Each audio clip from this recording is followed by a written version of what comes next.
toma tu camilla y anda. Y al instante el hombre quedó sano y enrolló la camilla y comenzó a caminar. Pero ese milagro sucedió el día de descanso, así que los líderes judíos protestaron y le dijeron al hombre que había sido sanado: no puedes trabajar el día de descanso, porque no lo permite la ley.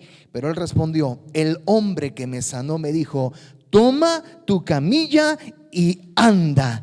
Y bueno, ahí termina la historia, ¿verdad? Diciendo que el Señor había sanado a un paralítico de hace 38 años, ¿no? Y esto de por sí, de antemano, es precioso, porque la palabra nos hace referencia, nos ayuda a entender que el propósito de Dios no solamente es sanar el cuerpo, sino es sanar el alma también, y también sanar el espíritu. Entonces, lo primero que nosotros podemos aquí encontrar es lo siguiente. ¿Qué podemos ver aquí? Número uno, algo que me llama a mí mucho la atención es lo siguiente. Aquí habla de antemano de algunas personas que estaban en este estanque que se llamaba Betesda. Betesda, ¿qué significa? Betesda significa misericordia, lugar de la misericordia. Les voy a contar un poquito, les voy a adelantar, a abrir el panorama un poquito de lo poco que yo pude también aprender mientras yo estudiaba un poquito más acerca de esto. Resulta que Betesda era el lugar o el nombre de un estanque que servía como reserva de agua para el pueblo, ¿sí? Para ese lugar. No era el único estanque, parece que había otro estanque cerca de ahí, pero lo que caracteriza mucho a este estanque era que estaba muy cerca o estaba cerquita de la puerta de las ovejas. ¿Qué quiere decir esto? Quiere decir que por lo general ese estanque servía también para que en el momento en que las personas que iban a llevar una ofrenda, un holocausto, que en ese tiempo así se hacía, para adorar al Señor como una ovejita, por ejemplo, entonces antes de llevarlos a presentar al holocausto, ellos pasaban por esa puerta para bañar a esa oveja, para que esa oveja sea limpia, porque no podían presentar a un animal impuro. Además que no podía estar viejo, además porque no podía estar enfermo, no podía estar dañado. Usted sabe, tenía que ser un sacrificio lo más puro que fuera posible. Entonces, ese lugar en donde ahí estaban diferentes tipos de personas en diferentes condiciones, ahorita yo voy a hablarles acerca de 4 condiciones que yo veo aquí. Ese lugar no olía muy bien, que digamos. Porque si en ese lugar las ovejas iban a ser lavadas, si en ese lugar se aprovechaba para estar lavando, imagínate una gran cantidad de animales, posiblemente en ese lugar estaban sentados muy cerca de excremento de animal. Posiblemente el agua no estaba muy limpia. Además que el agua estaba estancada porque era un estanque.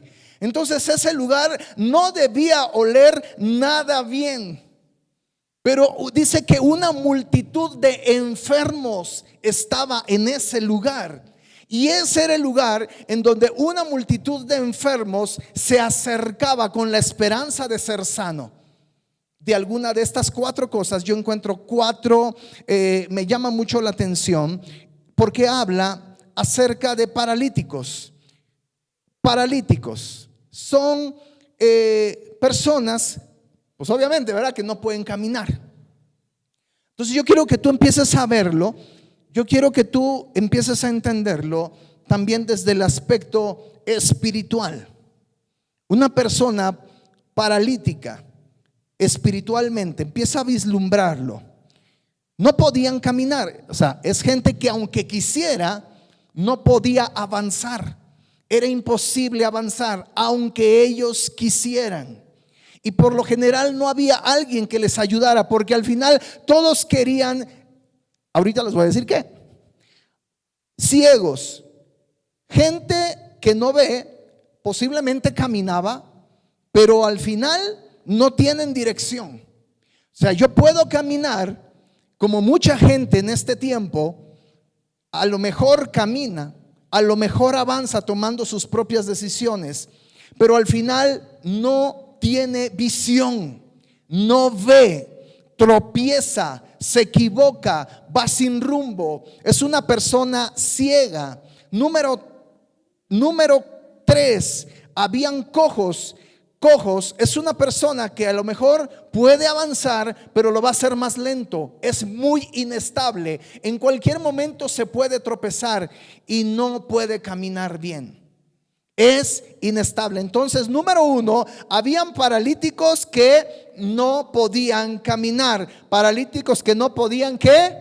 Caminar, no podían avanzar. Habían cojos que podían caminar, pero a lo mejor eran muy inestables. Eran como inestables, como dice la palabra de Dios, ¿verdad? Hay mucha gente que es inestable en todos sus caminos. Número 3, habían ciegos, gente que podía a lo mejor caminar, a lo mejor trataba de avanzar, pero no tenía visión, Era una persona ciega. Y número 4, yo encuentro aquí enfermos. Un enfermo es una persona que puede caminar, que a lo mejor puede ver, a lo mejor tiene visión, pero no tiene fuerzas para hacerlo porque está enfermo, está débil. Entonces, toda esta mezcla de personas se encontraban en ese lugar llamado el estanque de Betesda, que era un lugar que olía mal. Ahora bien, la pregunta: ¿por qué estaban allá si olía tan mal? Dice la escritura, ¿verdad? Dice esta parte de la Biblia, que en ese lugar decían que se aparecía un ángel que de vez en cuando él descendía, movía las aguas, y que cuando esas aguas eran agitadas, entonces el primero que llegara, escucha bien lo que te estoy diciendo, no eran los que llegaran, era el primero que pudiera poner el pie en el charco, como me pasó el sábado, el viernes, perdón, que me fui a una zanja con agua después del concierto. El primero que llegara a esa agua era sanado. Yo quiero preguntarles, a ver, iglesia, ¿quién creen ustedes que era ese ángel?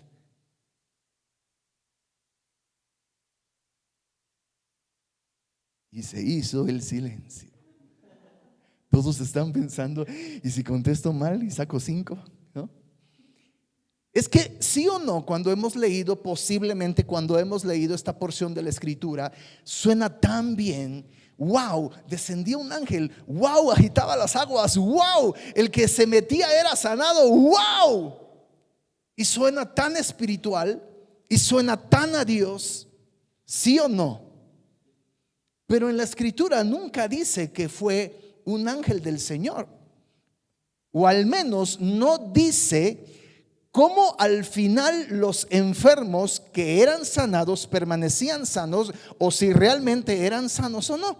Entonces, sí nos dice y nos habla del que verdaderamente fue enviado, pero no fue en ese momento y fue en otra circunstancia. Al final, esta historia nos habla de un panorama que posiblemente fue algo que se generó, que se creó con el paso del tiempo, de boca en boca, en donde, como hoy en día, muchos pueden decir: ah, mira, allá está Dios. No, mira, allá está Dios. No, mira, es que se hace milagros. No, mira, es que si tú te hincas, si tú te arrodillas, es que mira, si tú vas allá, ahí van a hacerte el milagrito. Y en ese momento eso estaba sucediendo en ese lugar. Muchos escuchaban: no, es que hay un ángel que de pronto, es de vez en cuando se aparece, y cuando se aparece las aguas son agitadas, pero solamente uno puede ser sano. Ahora yo quiero preguntarte, iglesia, ¿tú crees que Dios es así? ¿Tú crees y te imaginas ese momento en cuando de repente el agua era agitada? Era un estanque, no, por lo general no se estaba agitando el agua porque el agua estaba estancada. Muchas veces la iglesia es así. como el estanque de Betesda, porque muchas veces es como un estanque o como algo estancado que no avanza y que de pronto cuando sucede, cuando viene alguien, cuando de pronto, ¿verdad? Alguien invitamos y se mueve el Espíritu de Dios, o de repente hay algún famoso que dices tú, ay, va a llegar fulano de tal, ahora sí voy porque ese sí tiene unción. Y entonces muchos corren a ese lugar para recibir un milagro. Muchas veces la iglesia de Jesucristo está viviendo como los enfermos del estanque de Betesda, y muchas veces la iglesia es como ese estanque. Pero entonces eso a mí me habla de que no era la parte que Dios había realmente, no era la forma, mas sí el lugar, no era la forma como Dios se estaba manifestando. Dios se manifestó de otra forma muy inesperada, de una forma tan normal, de una forma tan sencilla. En ese lugar no se manifestaba en forma de ángel que descendía, donde se abrían los cielos. Y muchas veces nosotros creemos que el poder de Dios y los milagros de Dios van a ocurrir de esas formas, y somos sensacionalistas. Ahí había mucho sensacionalismo. Entonces yo me imagino una gran multitud de cojos, paralíticos, ciegos, enfermos, que cuando de repente veían que el agua se movía, imagínate tú la desventaja. Los pobres cojos tratando de llegar cuando otros venían con todas sus fuerzas y los empujaban y ellos se tropezaban, y los que estaban medio cojos ahí con los ciegos le metían el pie porque el pobre ciego no podía ver y se tropezaban, y todo era una guerra de ver quién podía llegar al estanque. Imagínate tú al pobre paralítico que no tenía ni forma de quien lo ayudara. Ay, échame la mano, aunque sea, empújame, patéame, a ver si algo. Y muchas veces así vivimos como hijos de Dios, esperando quién nos da la patadita, esperando quién nos puede ayudar, porque yo necesito el milagrito, yo necesito el milagro. Entonces era un lugar en donde se quería manifestar la misericordia de Dios. Un lugar de 200 años antes de Cristo, que solamente era una reserva de agua. Era un lugar en donde muchos querían ser sanos, y al final solamente dice que uno era el que podía tener la bendición. Solamente uno era el que podía tener la bendición. No sé tú, pero mi Dios, mi Señor, ¿verdad? El Todopoderoso, mi Dios, el Dios de misericordia, el gran yo soy, no es un Dios que solamente pueda sanar a una persona de vez en cuando, sino es un Dios que si nosotros, y hay una multitud, y ve una multitud con un corazón dispuesto, repite, dispuesto, y que le cree a Él puede hacer sanar y hacer milagros a multitudes. Amén. Entonces, eso era lo que estaba pasando en ese lugar llamado Betesda. Entonces, qué desventaja. Pobrecito, pobre gente. Nadie tenía misericordia de ellos. Eran los olvidados, eran los enfermos, en un momento y en un tiempo en donde muchas veces los enfermos eran los desechados, eran los marginados de la sociedad. Y al final no sabemos si realmente eso era una sanidad por una superstición, como hoy en día todavía muchos piensan y muchos creen. Porque hay mucha gente que tiene fe y puede tener fe en esas esferas, y se puede sentir mejor por tener fe en esas esferas. Pero al final, repito, la sanidad que Dios da no es temporal, y no solamente es física, sino lo más importante es la sanidad espiritual y la sanidad del alma. Pero hay algo mucho más importante, mucho más allá de una sanidad, que se llama salvación. Y esa salvación solo viene y puede venir por creer en el Hijo de Dios. ¿Cuántos pueden decir amén? Y yo soy salvo por creer en el nombre de Jesús de Nazaret. Ahora, sí dice la palabra, gloria a Dios. Ahora bien, en ese momento, imagínate que había uno que dice que 38 años estaba ahí. Bueno, es una cosa bien loca, ¿no? Bien impresionante. Yo me desespero por hacer fila en el Oxxo. Ahora imagínate la desesperación y la necesidad de este paralítico estar 38 años. Te lo pongo así de entradita, pero te voy a decir algo más. Imagínate cuántas veces se movía el agua al día.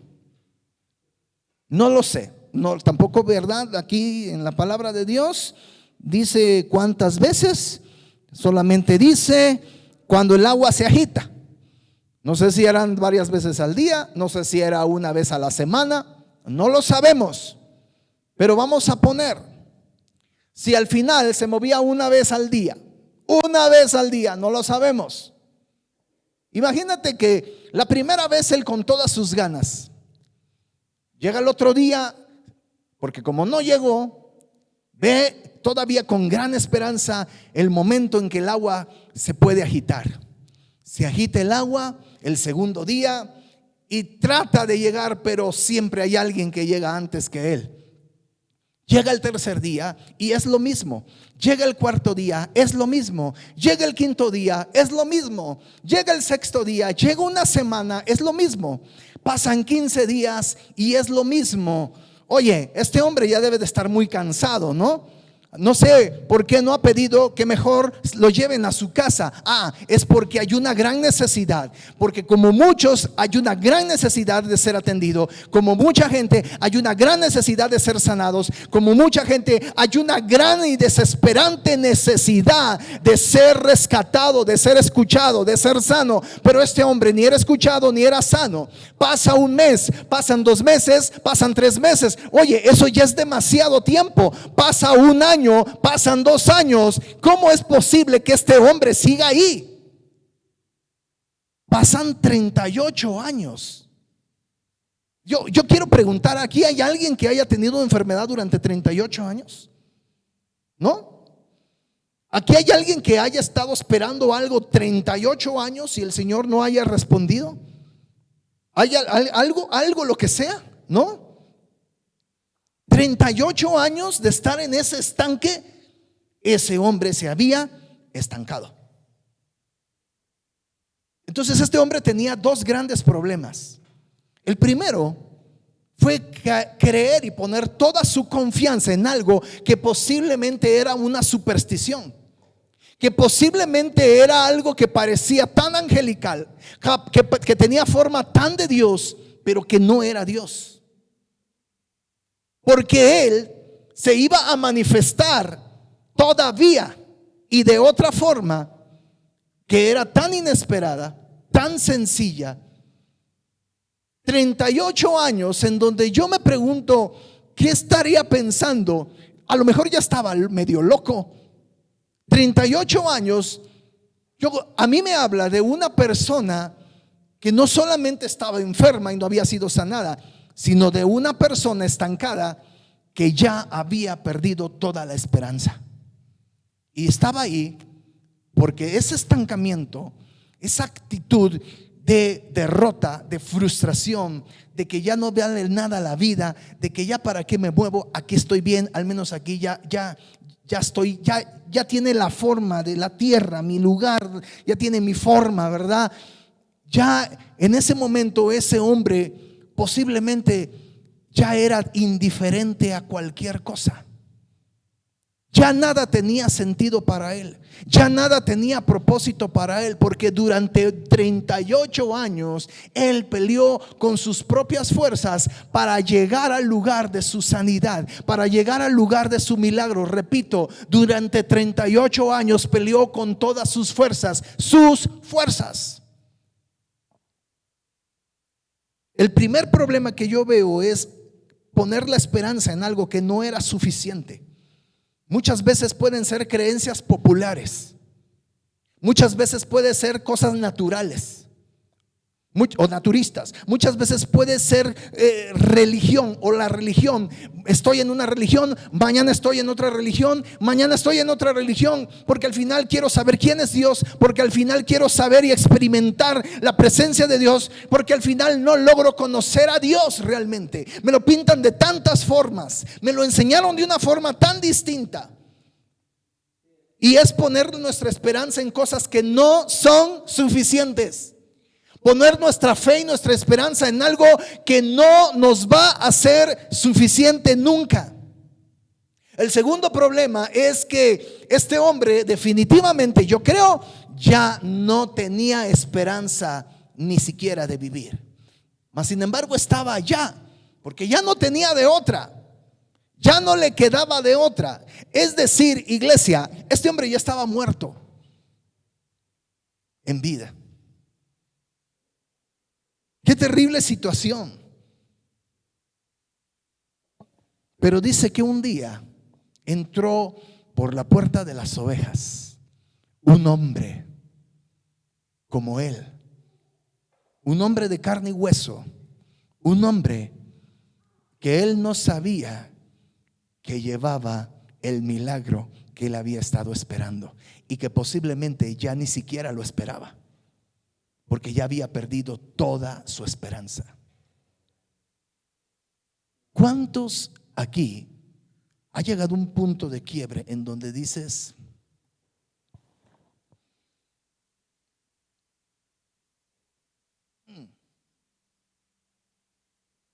no, todo esto, ya no tengo ni esperanza, ya no espero nada, ya que sea lo que sea? ¿Cuántos?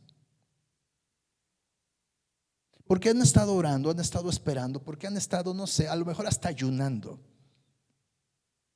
Pero Dios nunca llega tarde. Al final se presenta.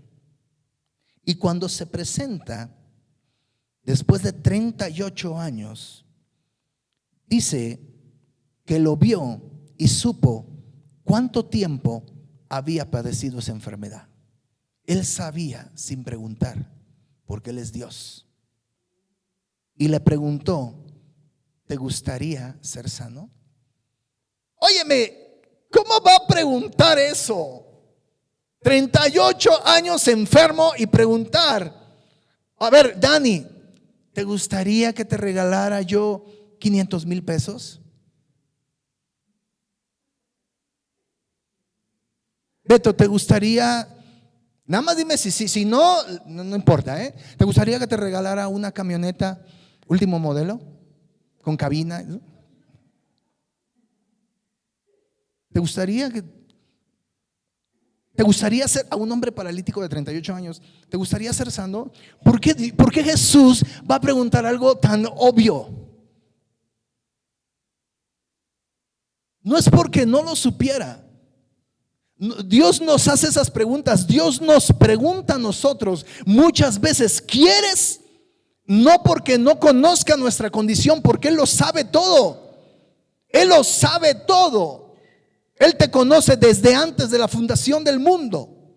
Sino que cuando Dios nos pregunta, nos lanza una pregunta, cuando Dios nos pregunta: ¿quieres? Cuando Dios nos pregunta algo, es simplemente porque Él quiere revelar la condición y la disposición de nuestro corazón para recibir ese milagro.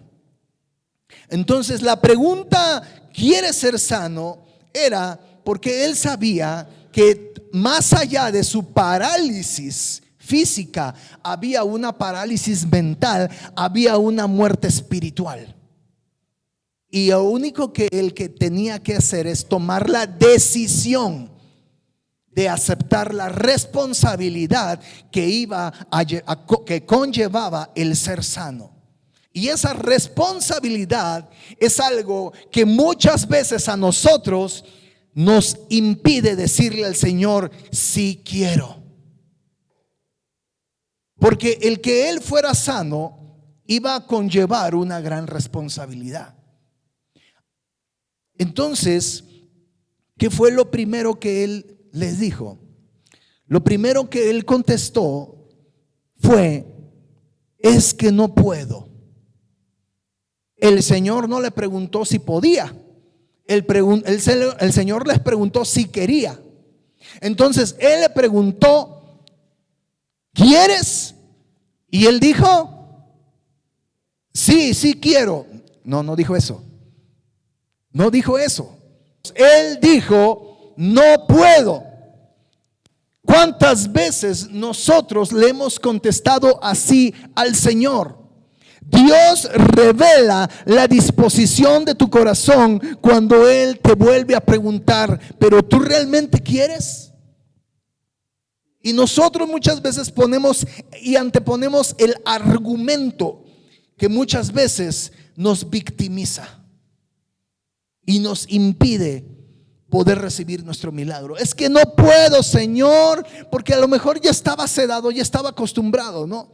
Es que no creo que Él quiera. Y el Señor, de verdad, o sea, yo estoy dispuesto a hacerlo. ¿Tú quieres? Ay, Señor, es que no creo que tú quieras. Es que no creo que pueda suceder. Es que no creo que ellos quieran. Es que no puedo. Es que no sé.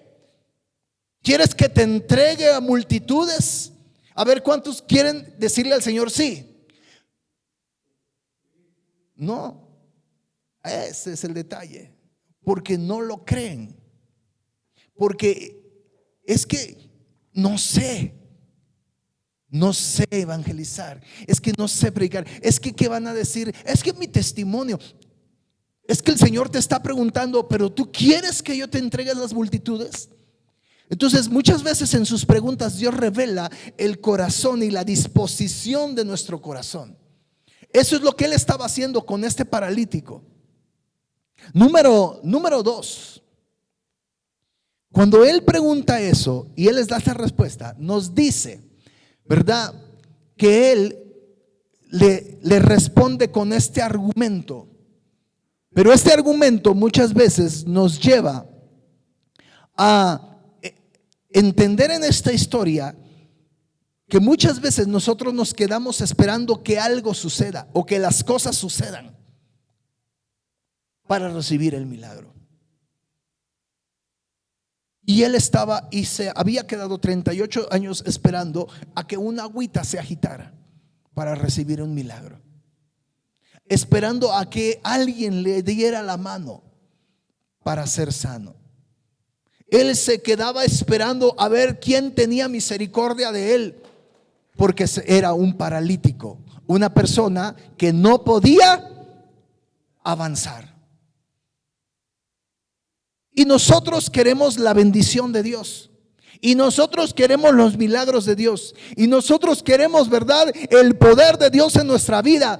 Pero muchas veces esperando a que algo suceda, a que las circunstancias sean mejores, a que alguien nos ponga las cosas más fáciles para que entonces yo pueda avanzar, para que entonces yo pueda hacer esto, para que yo me atreva a hacer el otro. Porque muchas veces no estamos paralíticos de aquí, muchas veces estamos paralíticos de acá, esperando a que algo suceda, cuando nosotros podemos provocarlo, esperando a ver cuándo llega la gente a la iglesia antes de que nosotros salgamos por la gente. Por eso es que este año las cosas han cambiado, porque tuvimos que entender también eso, iglesia. Y doy gracias a Dios, porque esto no son aguas estancadas que de pronto se están moviendo, sino esto es el mover del Espíritu Santo que se ha empezado a mover en algunas personas que han estado trayendo gente. Gloria a Dios. Pero al final, muchas veces nosotros estamos esperando que algo suceda. Número 3. ¿Sabes? Algo muchas veces nos va a ayudar a movernos de nuestra posición de víctima. Y lo primero que él dijo fue: no puedo porque no tengo a nadie que me meta en el estanque. ¿Sabes qué es lo peor que nuestra peor parálisis? Es ponernos en el papel de víctimas. ¿Por qué no has hecho esto? ¿Por qué no has hecho el otro? Es que por él, es que por ella, es que por esto, es que por el otro. Esa posición de víctima nos puede llegar a paralizar toda nuestra vida. Y lo peor es que el que se siente víctima nunca va a cambiar, porque siente que él es el afectado. Por ejemplo, una persona, un violento, un loco que golpea a su esposa, ¿qué le dice al final? Perdóname, mi amor. Ya la tiene toda moreteada, ¿no? Como la película de Creed, ¿no?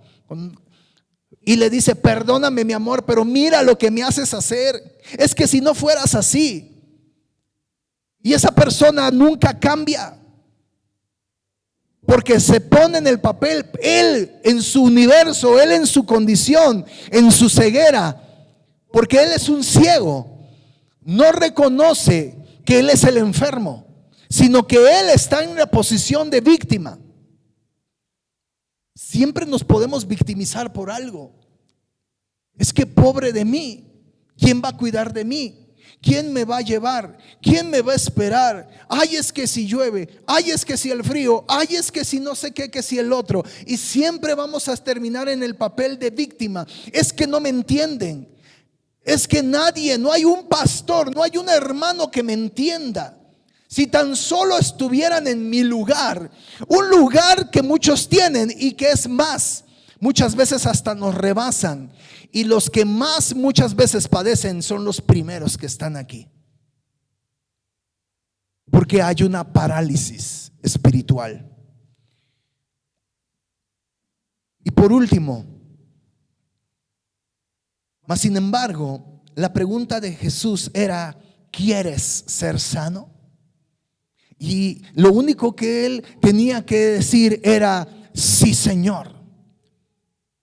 Bueno, pues cuando él le cayó el 20, dice que entonces Jesús le dijo: ponte de pie, toma tu camilla y anda. ¿Por qué esperar en alguien o en algo cuando Jesús, con una sola palabra, con un soplo de su espíritu, puede sanarnos? ¿Por qué tener la esperanza y la confianza en algo o en alguien cuando solo hay un Salvador? Hay alguien que ya pagó en la cruz del Calvario por todos tus pecados, por todas tus enfermedades, por todas tus miserias, y sufrió toda la miseria del mundo y se tragó todo el pecado del mundo para que tú pudieras ser libre de ahora y para siempre. Y lo único que tú tienes que hacer es decir: sí, Señor, yo quiero ser sano, yo quiero ser próspero, yo quiero ser victorioso. Y el Señor te da una palabra, y esa palabra es una orden, y dice: lo único que tú tienes que hacer es levantarte. Toma tus cosas, toma tus chucherías, agarra todo lo que te estorbaba y levántate y camina, porque yo voy a caminar contigo. Ese es el Señor, el Jesús que ha resucitado de ahora y para siempre. Amén. Ese es el Dios que tú necesitas vivir. Ya basta de que estés viviendo una comodidad religiosa. Ya quítate el chip de la religión, por Dios. Ya basta de que te quedes estancado, de que te quedes en la misma parálisis, esperando a ver en qué momento alguien me da un soplo de aliento para que yo me levante y pueda exaltar y alabar al Señor, porque soy tan tímido, porque soy tan incapaz, porque tú tienes un Dios poderoso viviendo dentro de ti, ¿o no? Porque el Espíritu de Dios ha venido sobre ti, y entonces nada ni nadie te puede hacer frente, nada ni nadie te puede detener. Ya no puedes poner tus argumentos y excusas y decirle: Señor, sí, pero es que nada,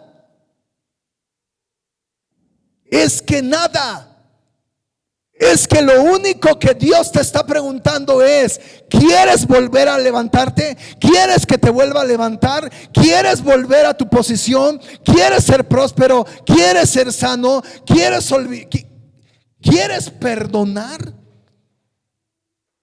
Ay, sí quisiera perdonar, pero fue tan fuerte lo que me hicieron. Entonces, algo está pasando. Desde entonces, ese hombre quedó sano para siempre, porque él entendió que su esperanza no estaba en un estanque, que su esperanza no estaba si bajaba un ángel o no, sino que su esperanza había entrado por una puerta que era la puerta de las ovejas, y el Cordero de Dios estaba y había entrado en ese momento.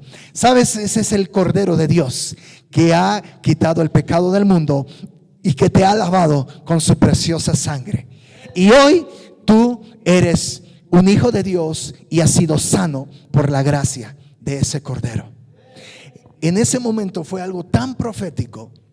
No es casualidad, porque en la Biblia nada es casualidad. No era casualidad que el Hijo de Dios había entrado por la puerta de las ovejas, por la puerta del holocausto, por la puerta donde las ovejas que iban a ser sacrificadas, esa persona había entrado, la persona que iba a ser sacrificada por ti y por mí. Pero al final, ese paralítico dormido, ese paralítico muerto en vida, un día se puso de pie. Y fue tan el asombro de todos los que lo conocieron que le empezaron a cuestionar cómo pudo haber sido esto posible. Aquí no importa en qué lugar y en circunstancias naciste. Aquí importa quién se presentó delante de ti. Y si Jesús realmente ha tenido un encuentro contigo, tú ya no puedes seguir siendo el mismo. Tú entonces puedes ser un victorioso, poderoso, loco por Jesús, apasionado, una persona agresiva en las cosas de Dios, ¿verdad? Porque dice la palabra de Dios que el reino de Dios es de los violentos y solo los violentos lo arrebatan. Así es. Ahora bien, por último, termino así. Más allá del milagro físico estaba la importancia del milagro de la salvación eterna del alma. Así que Jesús, ¿verdad? Cuando lo sana, dice en el versículo 14 que se lo encontró otra vez en el templo. Quiere decir que esta persona fue agradecida con Dios. Él no era como muchos que ya que recibieron su milagro, pues se olvidaron de Dios, ¿no? O que van como muchos, ¿no? Tradicionalmente, ay, como recibí mi milagrito, voy a ir a la iglesia, ¿no? Sino que él hubo un cambio de vida, un estilo de vida, ya fue diferente su estilo de vida. Ya él era una persona transformada. Y Jesús lo encontró en el templo. Él no lo esperaba y se lo encontró allá. Y le dice: ya estás sano, así que deja de pecar, o podría sucederte algo mucho peor. Entonces, este hombre aceptó también no solamente la sanidad que venía de parte de Dios, sino aceptó la ley de Dios en su corazón. Abrazó la ley de Dios en su corazón. Y esa ley de Dios fue para siempre obediencia. Si Dios te ha rescatado, si Dios ha tenido misericordia de ti, si Dios ha sanado tu corazón o estás en ese proceso, comprométete con Dios a ser obediente en todo lo que Él diga. Pon su ley en tu corazón. Abraza su ley, porque su voluntad es buena, agradable y perfecta. Dijo: ya estás sano, deja de pecar.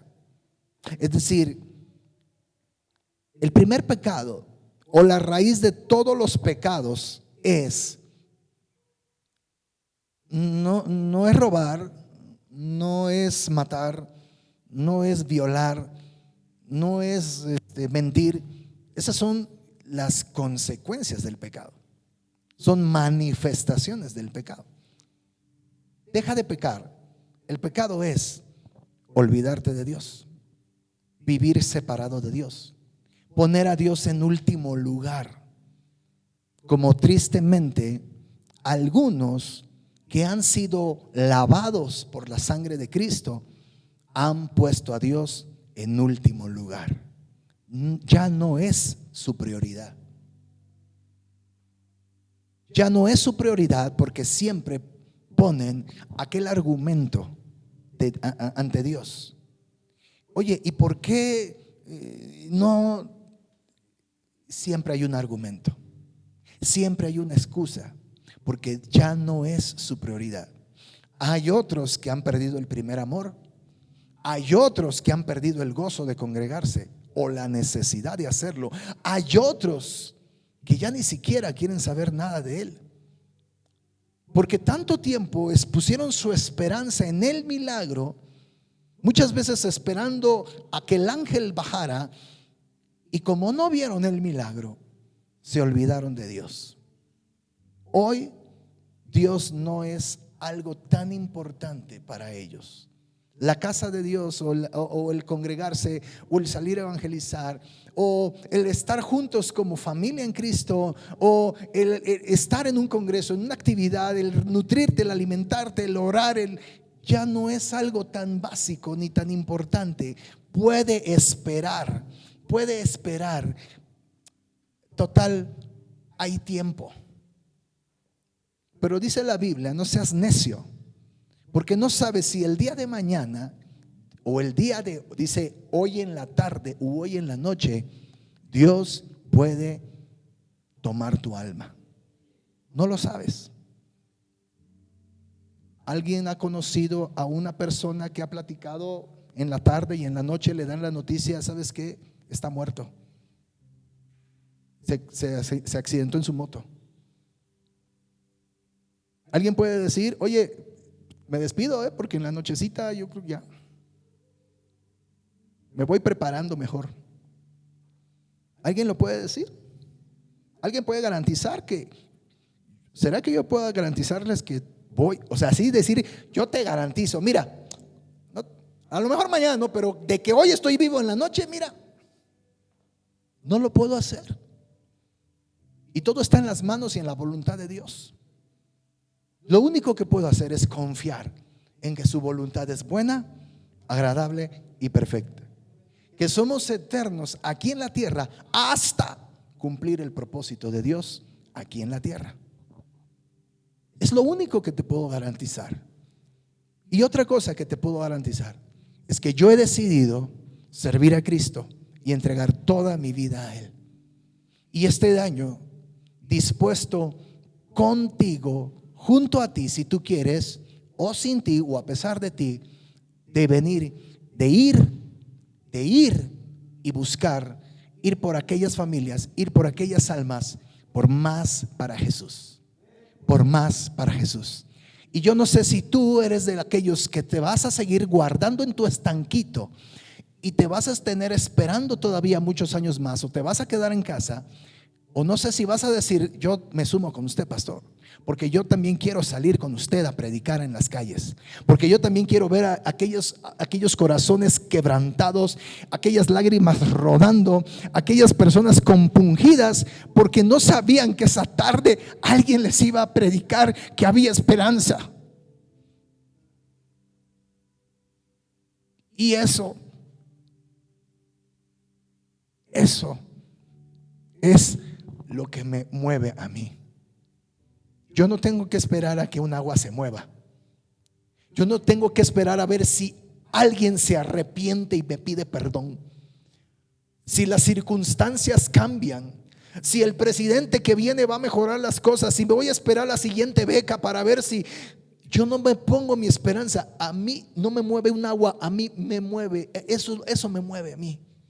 El ver un corazón quebrantado, Un corazón que realmente le dice sí a Jesús y que no le pone argumentos para ver si hoy viene, si mañana no, sino que siempre está dispuesto a caminar, porque Jesús nos prometió: voy a estar contigo todos los días hasta el fin del mundo. No estarán más tiempo solos. Así que si te has sentido solo, ha sido porque tú te has alejado de Dios, porque Él ha prometido estar con nosotros todos los días hasta el fin del mundo. Así te hayas sentido solo, te hayas sentido traicionado, frustrado, olvidado de Dios, abandonado. ¿Cuántos nos hemos sentido en algún momento decepcionados de Dios? Que nos odia, que no quiso nada conmigo. Ay, es que me desechó. No creyó, Dios no creyó en mí, no creyó en. ¿Cuántos nos hemos sentido así? ¿No? ¿Sí? Yo muchas veces.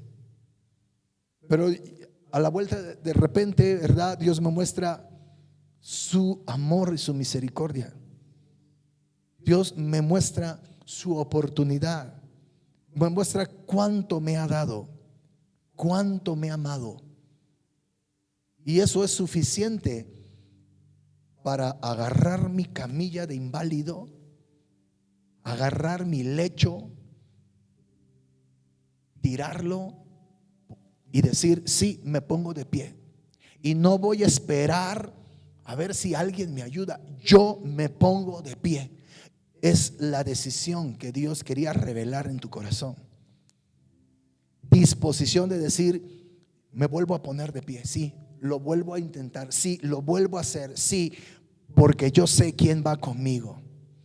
Y yo sé que aún amar es un riesgo, y es un riesgo, un alto riesgo el amar, el perdonar, el volver a amar, pero vale la pena porque Cristo nos amó a pesar de todo. Y mi recompensa no está en ti, y no viene de ti, y no viene del pastor, y no viene de tal ministerio. Mi recompensa viene del alto, del Rey de Reyes y del Señor de Señores. De Él viene mi recompensa. Más que suficiente para decir: ya basta. Fueron 15 años, fueron 25 años, fueron 5 años, pero yo hoy voy a agarrar, voy a despedazar esta camilla porque no me identifica. Me pongo de pie, contigo, sin ti o a pesar de ti, pero yo voy a avanzar. Y le voy a decir sí al Señor, y Dios me va a respaldar. ¿Cuántos se suman? Gloria a Dios.